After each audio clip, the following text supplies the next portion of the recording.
ఇక్కడ గుజరాత్ దగ్గర మనం తీరాన్ని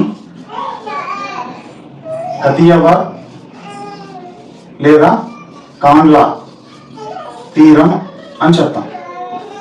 ఆ తర్వాత ఇక్కడ గోవా, మహారాష్ట్ర, ఈ తీరాన్ని ఏమని చెప్తాం?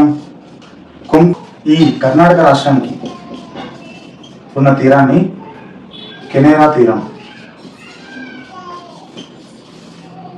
కేరళ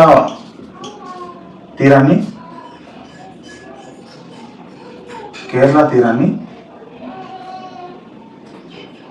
మలబార్ తీరం అని, తమిళనాడు తీరాన్ని కొరమాండల్ తీరం అని, తర్వాత ఆంధ్రప్రదేశ్ తీరాన్ని సర్కారీ తీరం అని, తర్వాత ఒరిస్సా తీరాన్ని ఉత్కల్ తీరం అని, వెస్ట్ బెంగాల్ తీరాన్ని వంగా తీరం అని పిలుస్తామన్నారు. ఒక్కో రాష్ట్రంలో ఒక్కొక్క సముద్ర తీర ప్రాంతాన్ని ఒక్కో రకంగా పిలుస్తాం. సో గుజరాత్లో కదియావార్ లేకపోతే కాండ్లా తీరం అని, గోవా మహారాష్ట్రలో కొంకణ్ తీరం అని, కర్ణాటకలో కెనేరా తీరం అని, కేరళలో మలబార్ తీరం అని, తమిళనాడులో కొరమాండల్ తీరం అని, ఆంధ్రప్రదేశ్లో సర్కారీ తీరం అని, ఒరిస్సాలో ఉత్కల్ తీరం అని, వెస్ట్ బెంగాల్లో వంగా తీరం అని పిలుస్తాం.